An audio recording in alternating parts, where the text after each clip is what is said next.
Hey guys, I am so excited today because I am joined by the ladies of The Boss Project.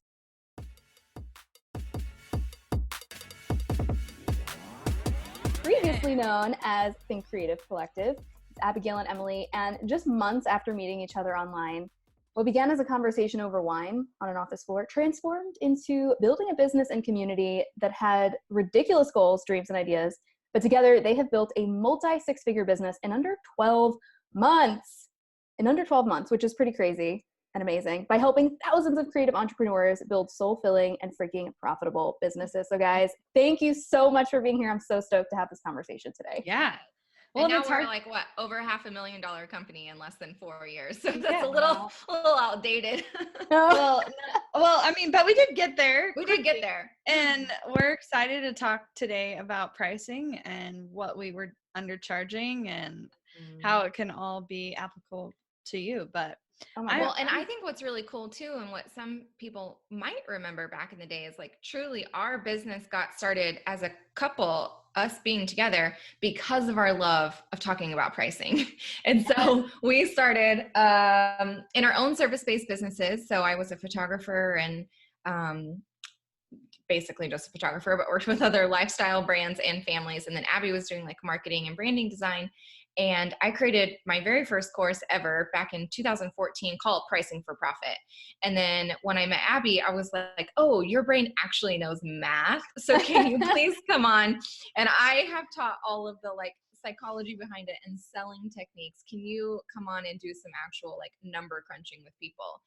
Because I think like the idea of what it really takes and what is needed to really make six figures is a little murky. Mm-hmm. Yes. So let's unbox that a little bit. What are some of the biggest even misconceptions that you guys had when you first started? Well, I think probably the biggest one, and I'm sure every single one of you, if you've started at all, will relate to this, is you have a kind of warped sense of what is possible in terms of how quickly you can onboard new clients, like how many clients you can serve at once, juxtaposed to how much time each client takes you, regardless of how long the actual project takes. Because I've never known a client that was like, oh, well, this is an easy project. And in terms of branding, it's easy to say, oh, well, this business card might take me an hour or 2 hours.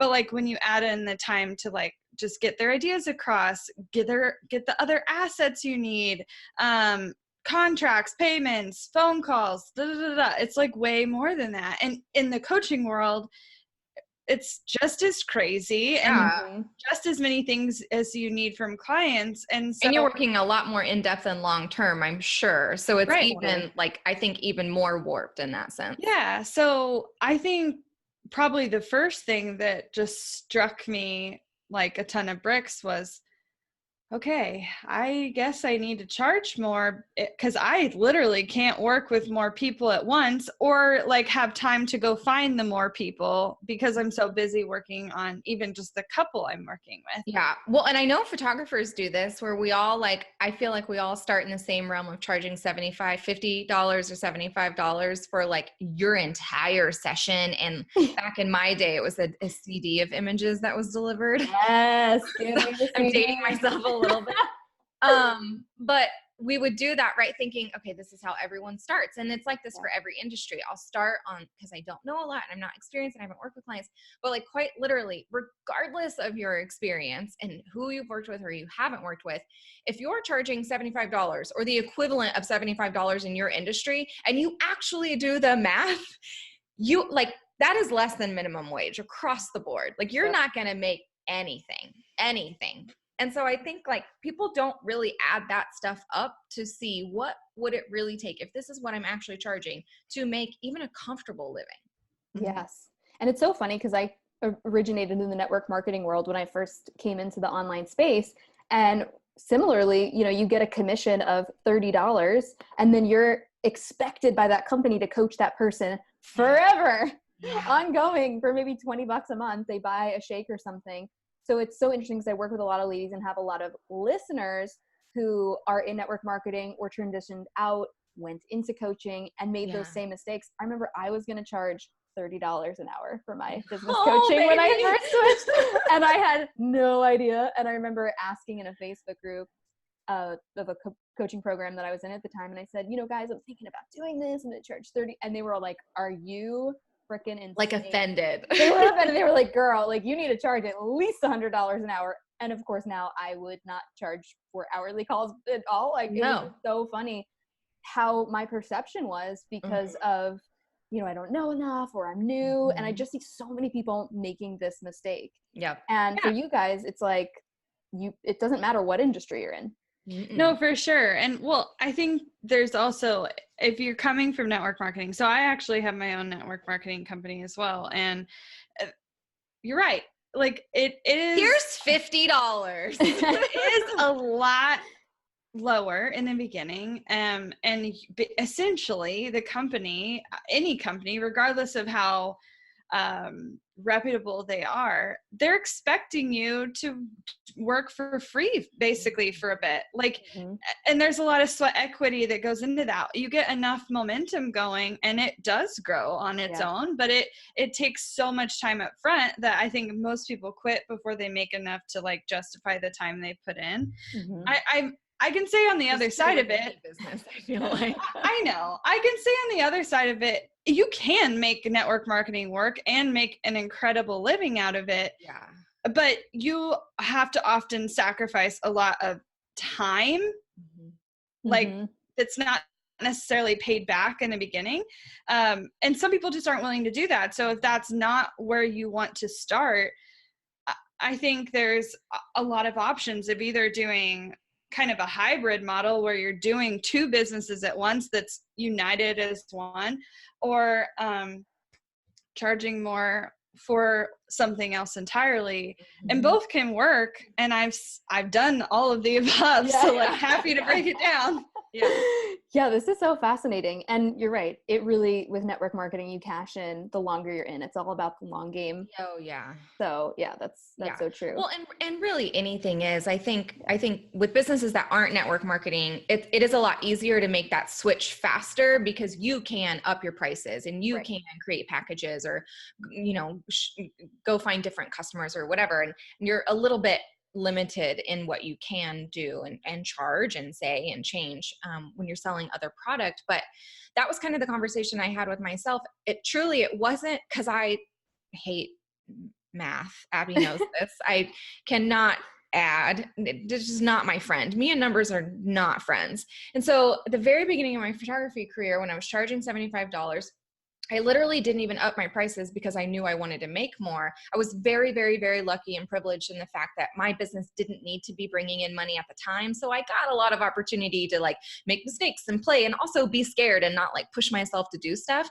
So there's pros and cons to everything. But I didn't up my prices until I was like sick of working with the people who were $75 clients.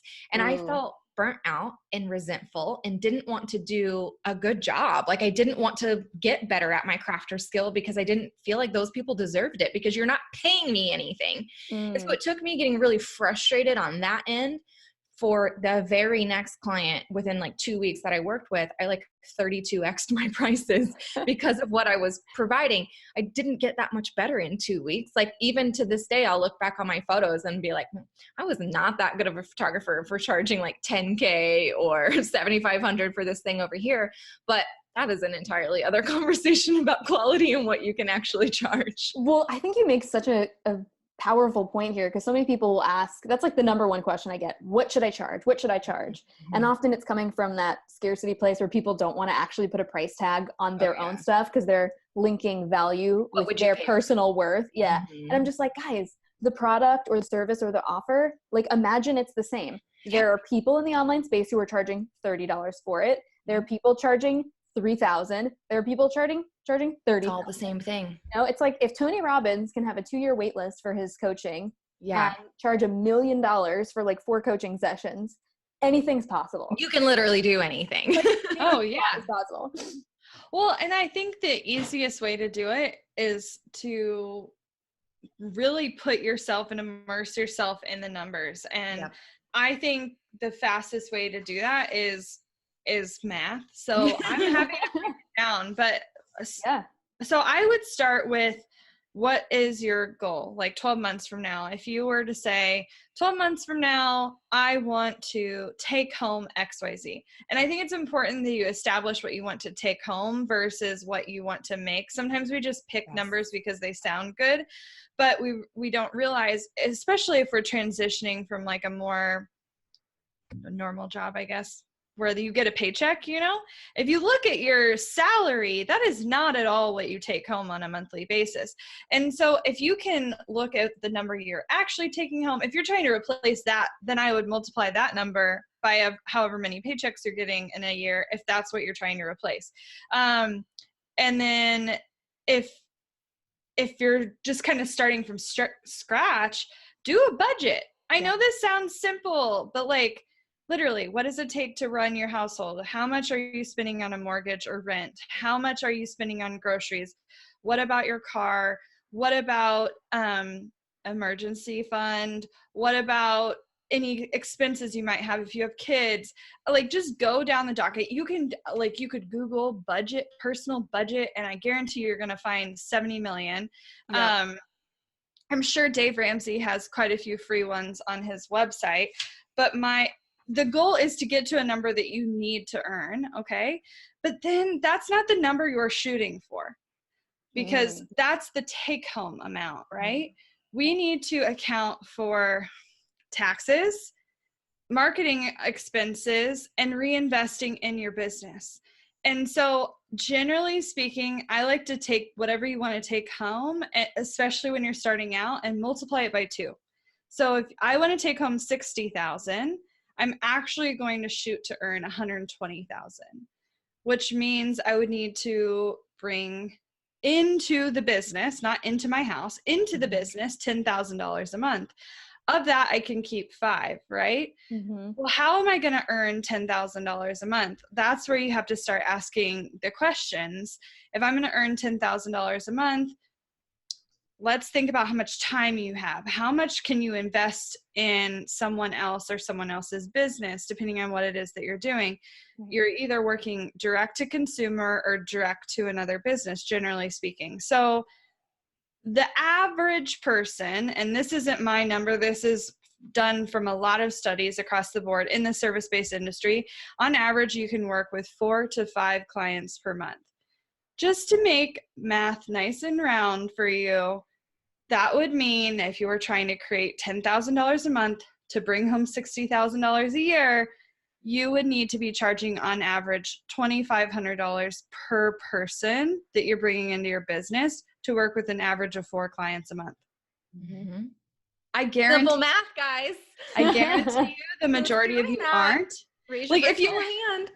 If you're only working and charging $30 an hour, $30 an hour, or, you know, like a couple hundred, if you start to multiply it out, you're going to quickly realize that what you're doing is not sustainable. Mm-hmm. And if you can switch it up, it doesn't mean that like they have to pay all of it up front, or that it can't come in over time, but you're going to have to figure out what makes sense based on your business for you to earn that kind of capital.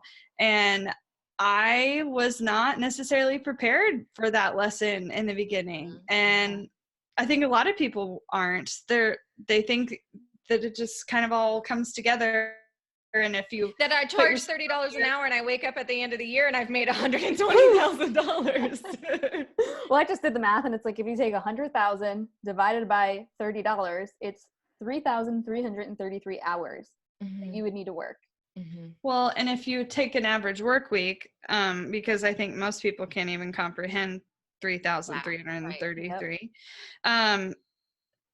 That's 83 weeks. There's only 52 in a year. So like, not unless you're working 80 hours a week, that's literally impossible. Mm-hmm. And that would mean that you're booked for every single hour of your work week. And I know 0 people who are booked that amount of time, because you have to have time for administration. You have to have time to market your business. You have to have time to run your books and do your invoicing and all of the other things. You're not necessarily charging a client for that time. So literally it would be impossible for you to get I know some people just fell over hearing that, realizing like, oh crap, I'm not going to accidentally get to six figures. Not going to accidentally get there. Well, and I want to also bust the myth that like 6 figures is a lot of money. Like I'm not going to sit here and like talk about like what you need in your household and obviously, and I'm not also going to say that like, yeah, 6 figures is a lot of money. It feels really good. But like with the math that Abby just did, like $120,000 is need to be made in your business so you can take home half of that. And so like, we need to just kind of get over the lump or the hurdle of like feeling weird about having a 6-figure business. Like I know so many people, even in our community, who feel icky saying they want a 6-figure business. And I'm like, so you don't want to make a decent living? Like I'm confused by why you don't want that. And so like, if there's some internal stuff that you have to kind of process around money first, like do that, work on that. But at the end of the day, like, we're just talking about like a nice living here. It is not an insane amount of money. Yeah. And it may not be that number. Like there's certain parts of the country where that's not necessarily required. Sure. There's other parts of the country where that's like would be not nearly enough. Yeah. So like, you have to understand that your economic requirements are vastly different from like, you can't just go into a Facebook group and ask other people because if someone lives in San Francisco versus Kansas City, their cost of living alone, like just housing, like we're not even including groceries or other utilities, just cost of living alone could be 6 to 10x as much. My mortgage, to give you guys just a reality check, my mortgage is only $320 and I live in a 3-bedroom, 1.5-bathroom house that's bigger than a lot of y'all's apartments that you're you're having to pay $2,000 a month in rent. So like my needs are different than your needs. And you just literally can't look into someone else's business. That's why every time I see questions like that in communities of what should I charge? Would you pay this for that? Or, you know, whatever, or like what money goals should I set? Literally a waste of your time. Yep. Well, and if you're getting to the point where, okay, you've convinced me I need to charge this much. Well, if you're going to charge that much, you can be creative with how you get there. Like, it doesn't have to be like, this is just your set fee and everyone else has to like suck it up. Like I had a spread when I started where essentially my first year of business, I increased my prices 72 times. I know that sounds ridiculous, but essentially every time I had a new client, I increased my prices and I charged anywhere from $75 to over $7,000 in the same year. Wow. Most same. And like, I love it though, but your skill set was increasing with every person that you worked with. Yeah. I mean, and so some people are ready to just like jump on, change tomorrow. I'm going to 4X my prices tomorrow. Some of you are going to be like, ugh. So if that's your case, like, increase it by 10% every time you bring on a new client. Yeah. Like what would that do for you?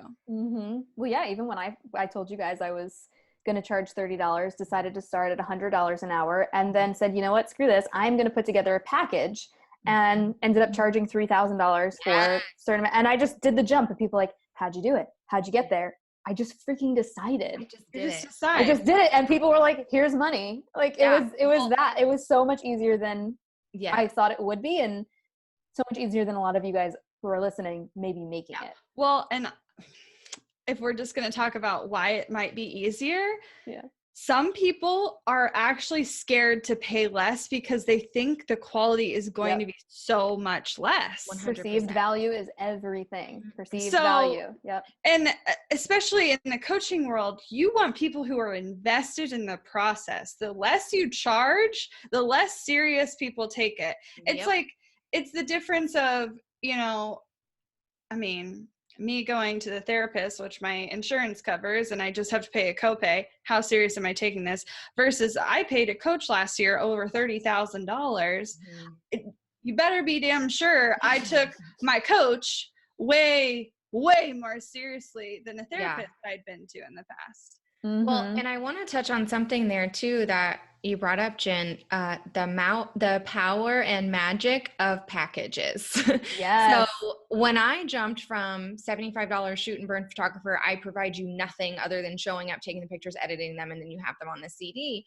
I immediately was like, okay, if I'm going to increase my packages because that working with that person made me feel icky and taken advantage of and not fun, that's in my control. And I knew that. I need to work with better people, more higher end people.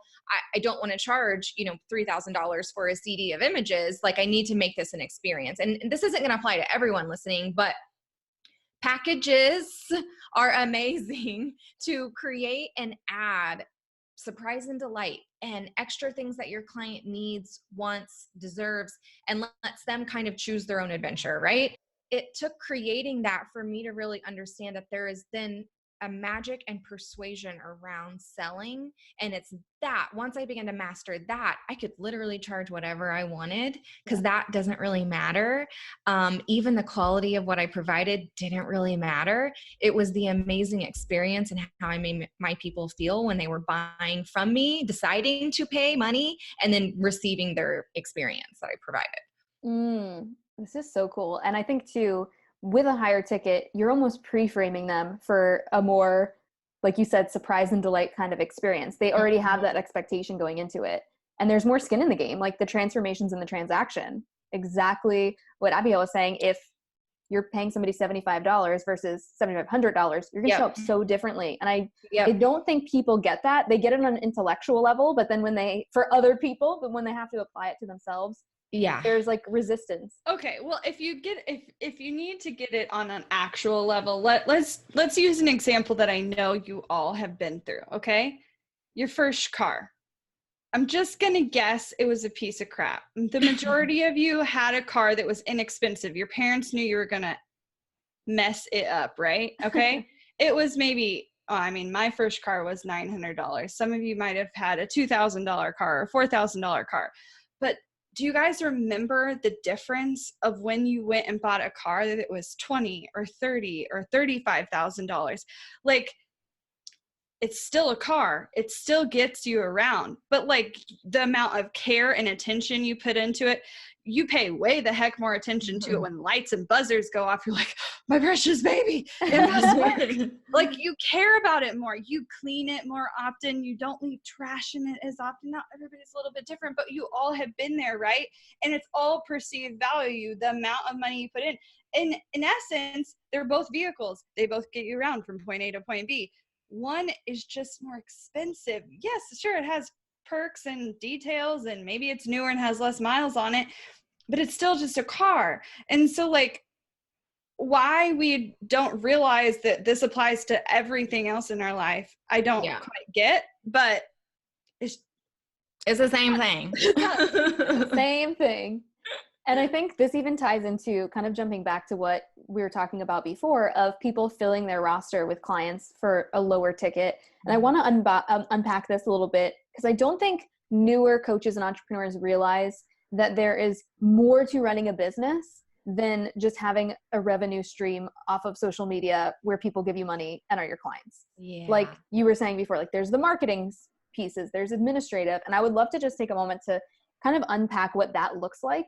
So, because especially since I have a lot of people who came from network marketing, listening to this, who transitioned into their own businesses, well, that company did all of the customer service. Mm-hmm. They did all the tax stuff. They sent them a thing. It was like, here, give this to your accountant. Yep. And so a lot of that was taken care of. They provided marketing graphics and all of that stuff. Web copy. And they were the visionary. They were planning the new launches. They were telling you promote this. So really, as a network marketer, the beautiful thing is, it's kind of like a pop-up business. You just really get to focus and master this one area of just selling, just selling and then providing a great customer experience. So for a lot of them who are now adding on other tiers to their business or moving away and creating their own thing, I would love to speak to them, or even just the new entrepreneurs who thought it was a lot easier and that it was just like, I just show up, I'm an influencer.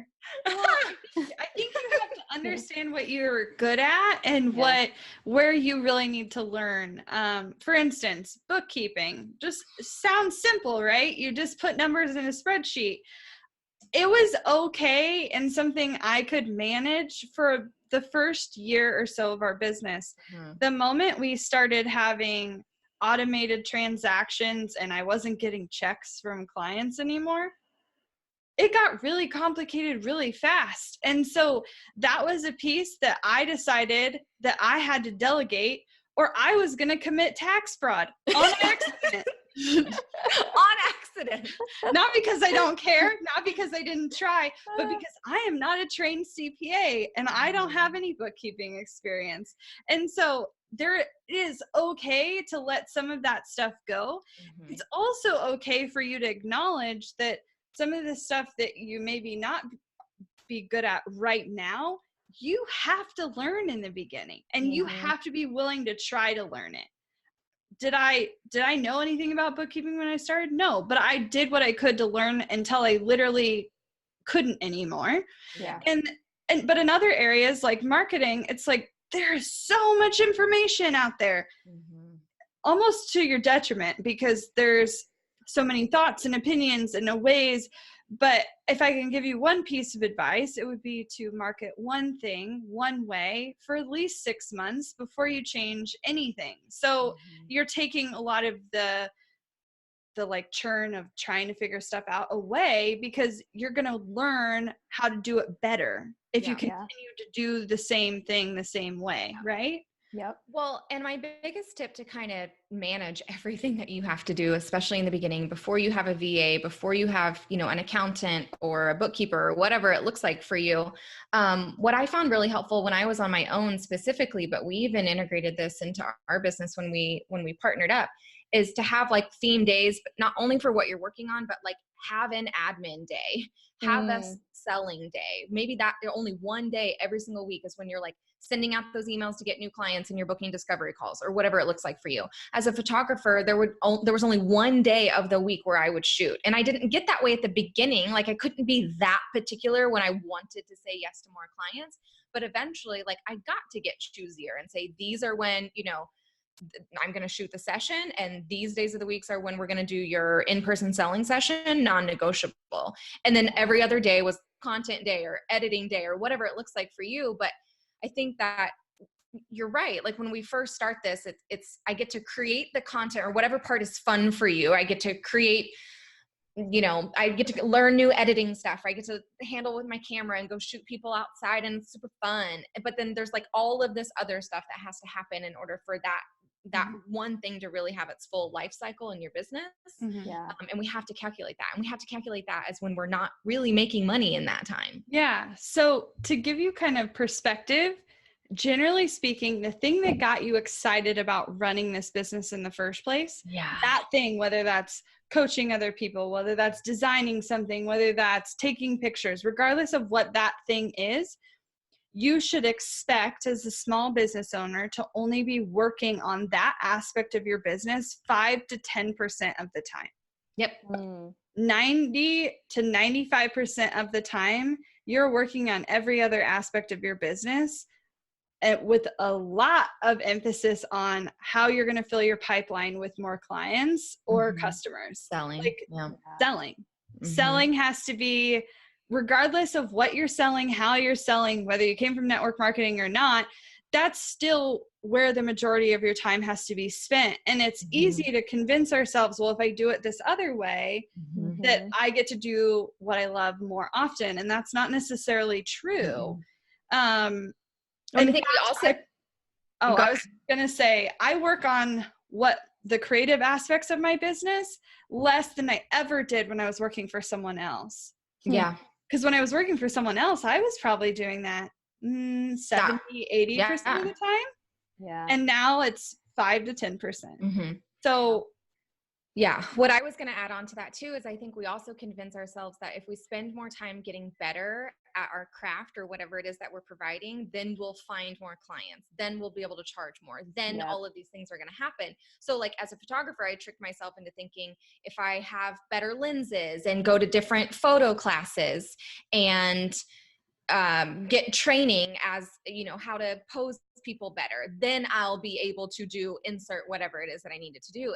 And every single person in every single industry convinces ourselves of this, and it's just simply not true. Like the only thing that's going to make you more money is getting better at selling. Yep. I always say there's 2 things you need to become masterful at in order to be like world class in your industry. And it's learning how to sell, and then also being able to deliver on the back end and being exceptional in your area of expertise. Yeah. And I think the best way to get better is experience rather. I mean, yes, do it. You can take classes are good. Yeah. Yes, you can learn, but that needs to be a much smaller piece, especially in the beginning. I would rather you get traction then you get better at your craft in the beginning. Because you know what motivates you to keep going? Money. Right. So when you start getting clients or selling stuff, you're like, oh, I'm actually onto something. Well, see, the thing is, not everybody is motivated by money. However, all the other things you might be motivated by come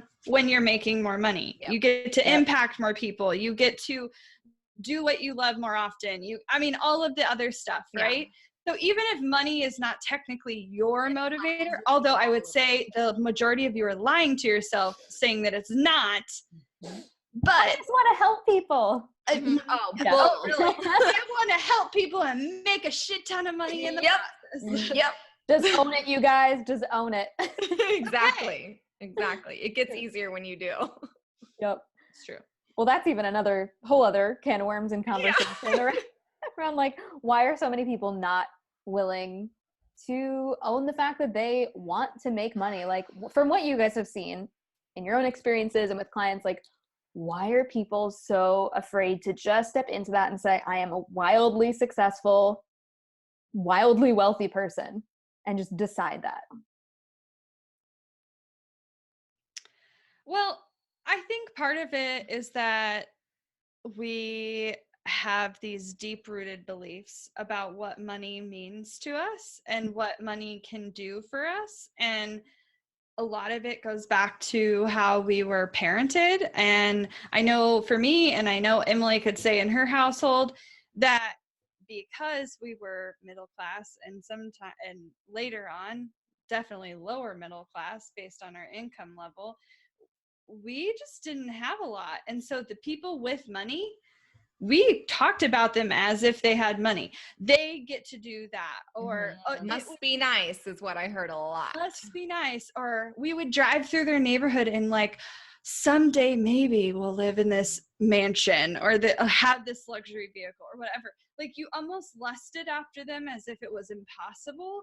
And the moment you realize that you're in charge of what you want and like where you're going, like that is really hard to wrap your brain around when you were parented to believe that they just lived a different life and that you didn't have access to it, that they were somehow of a different class or of a different like part of society. And I know in other areas of the world, this is like way, way more ingrained into how society works. Like there's literal classes in society and you can only marry within certain ones and like you only can have jobs within certain ones and they're just literally unavailable. I mean, I have friends in India that's how it works and Nepal and that's how it works. And so in America, we're in such a luxury that we get to decide whenever we want to completely change the destiny that we were set upon based on the generation before us. Yeah. And that is really hard to wrap your brain around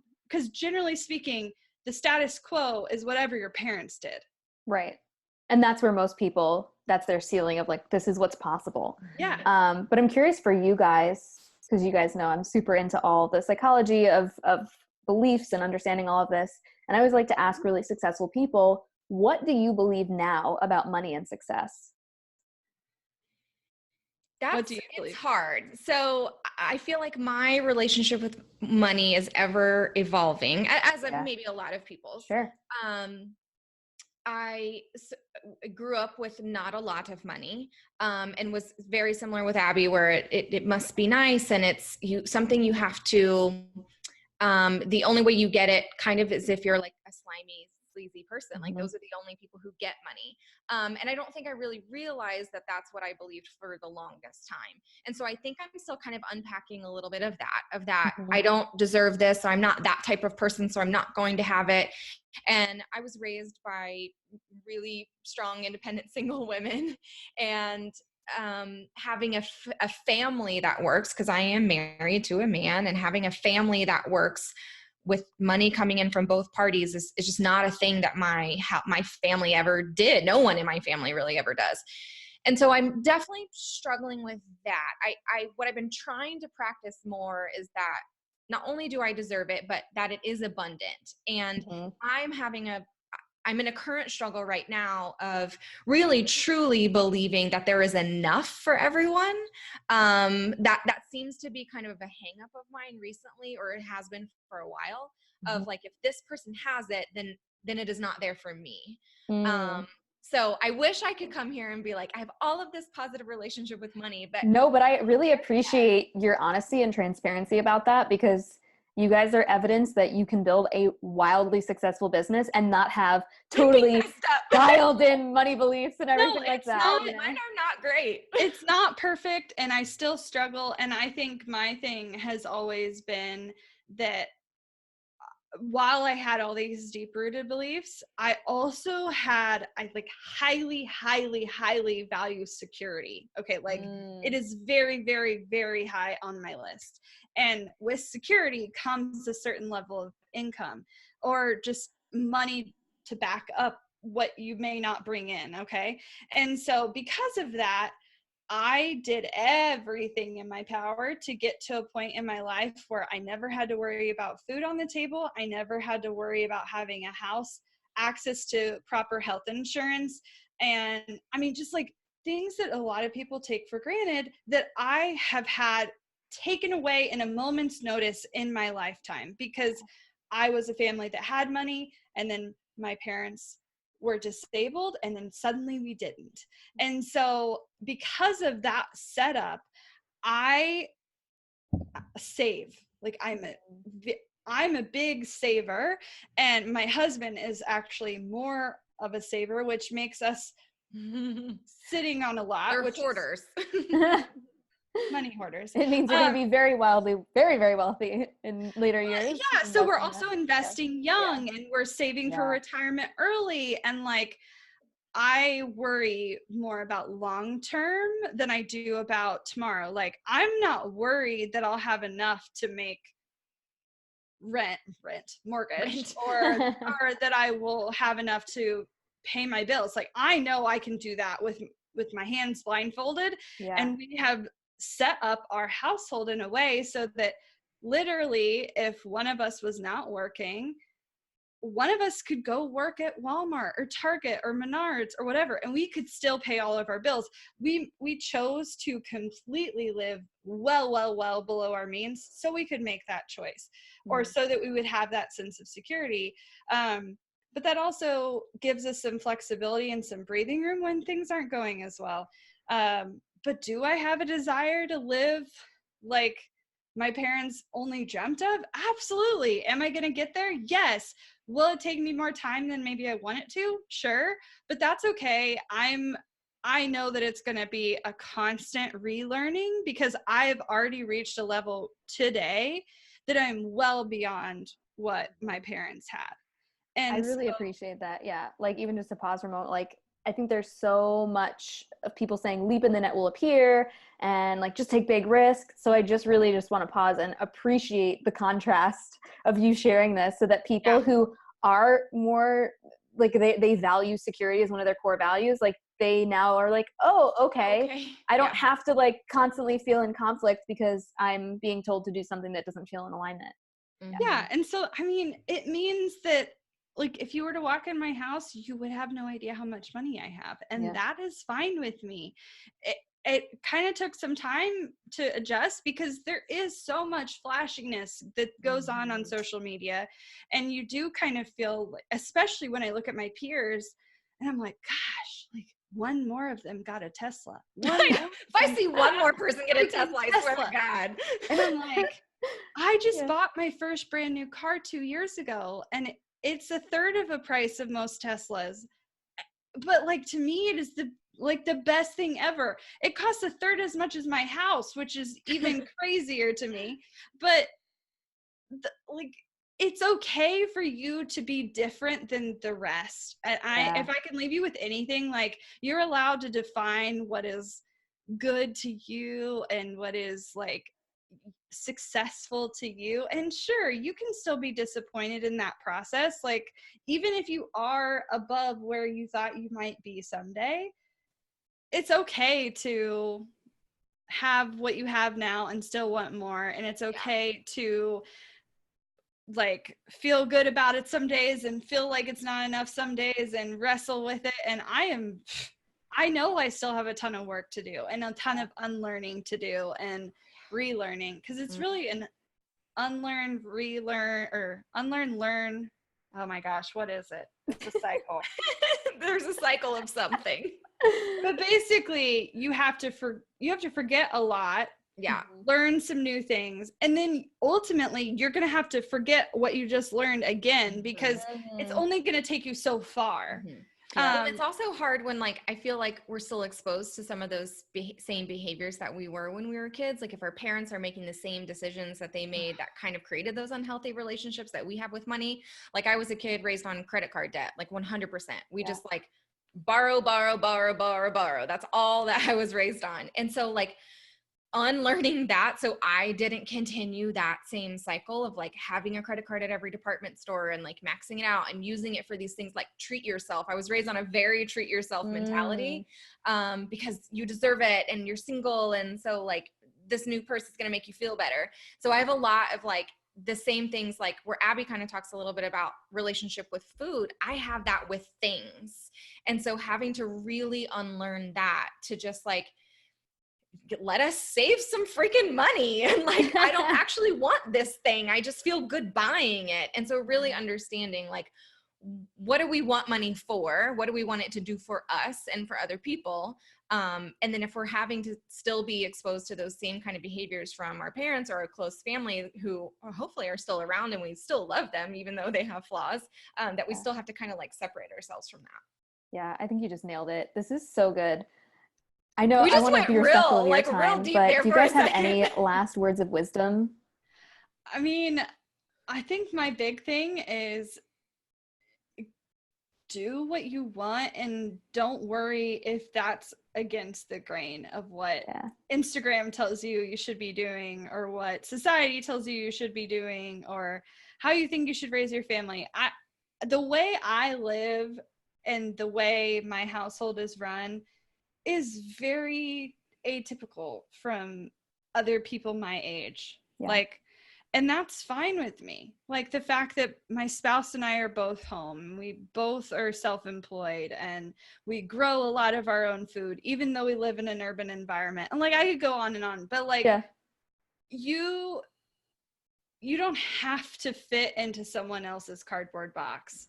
And you can still be wildly successful with going against the grain and doing it. I'm not saying you have to pave your own way though. And if that's the only thing I can leave you with is, generally speaking, there is no new idea. Even if it's a little bit different than what everyone else is doing, follow other people's advice, follow in other people's footsteps, learn from other people so that you don't have to make the same mistakes. Because I thought I had to reinvent the wheel so many times in my life and in my business, and I ended up just ultimately doing something that someone else had already done. Like, I've never figured out a new wheel, guys. Like, there isn't a new wheel that I can find. So quit trying to search for that and focus on what you want to do, and do that for now. And if it changes, be okay with that. So powerful. Mine has to do a little bit more with pricing, and I want to just encourage everyone, and please tell us if you actually do this in the results. do the math that Abby was talking about. Like seriously, like do the math that Abby was talking about, rewind, pause it in that section, crunch those numbers, figure it out. And then from that, I want you to make a decision immediately, not in 30 days, not in 2 weeks, not in 6 months, the very same day to increase your prices to something. It doesn't have to be like go from $75 to $2,500 a client, like if that's where you're at, but increase them in some way the very same day that you do that math. This is such a good call to action. Yep. Yeah. And like, tell us on Instagram, guys. Yeah. Yes. I want to cheer you on in that. Yeah. Where can people go to hang out with you guys and learn more about you? Yeah, so you can hang out with us over on Instagram at Boss Project, and we have a thriving Facebook community of other creative entrepreneurs that, I mean, it's way less about us and more about you guys. So you guys can come ask questions. That's a really good resource. Learn from other people, like just get that sense of community that maybe you're lacking locally. And that's over at bossproject.com/community. And then the one last place I would say, other than what I think we're going to come up with next or talk about next, is that you should go listen to our podcast. Yes. Like podcasts, you need to go over to the Strategy Hour. We're on iTunes and pretty much everywhere you can listen to a podcast. It's explicit business strategy. We do discuss a little, and I still love Jesus. And we're talking about business and pretty much anything you can think of in terms of, like, we've had someone on there to talk about a lot. So yeah. It's a very bingeable show. It's really freaking, you guys kill it. Well, thank you. And also the summit. Let's talk about the summit for a sec. Because the day that this airs is the day that it begins. Oh, so you're not too late. It starts today. You are not late, even if you're listening to this like late Tuesday or even Wednesday. So if you're listening to this way later, we're talking about August 20th through the 22nd of 2019, where you have our third virtual summit. So we have 27 speakers, including Jen, hitting the virtual stage, teaching you guys everything from marketing to scaling to mindset and like seriously everything in between. We have so many good conversations, keynotes and breakouts happening from like 9 to 3 Central Standard Time for 3 straight days. Jen has a link for you where you guys can go because the ticket is free for you guys to register. If you are behind though and you want to like get some of the sessions that might have already expired because they only are up for 24 hours, you're going to want to go ahead and grab your all access pass. So once you register for free, you're going to get information on that on the thank you page and in your inbox, but that will unlock sessions that you might have missed. Amazing. And we're going to link all of that up for you guys in the show notes. So if you're on the podcast app, just give a little swipe up and you'll be able to see. And if you're having trouble finding that link for some reason, feel free to reach out to me on Instagram at HeyJenCasey and we'll get you set up. Yay. So yay, I can't wait. I'm so excited for people to dive into the summit. Like you guys brought some pretty incredible speakers and there's some juicy content. I've already gone through some of the videos that people shared. So I was like, ooh, this is so fun. So thank you guys so much for being here today. I really appreciate you and everything you do. Guys, go connect with them on all the places. Definitely shout them out over on Instagram at Boss Project and me at HeyJenCasey. Screenshot the show. Give us your biggest aha and takeaway from today. So thank you guys. Thank you for having us. Yes. Bye.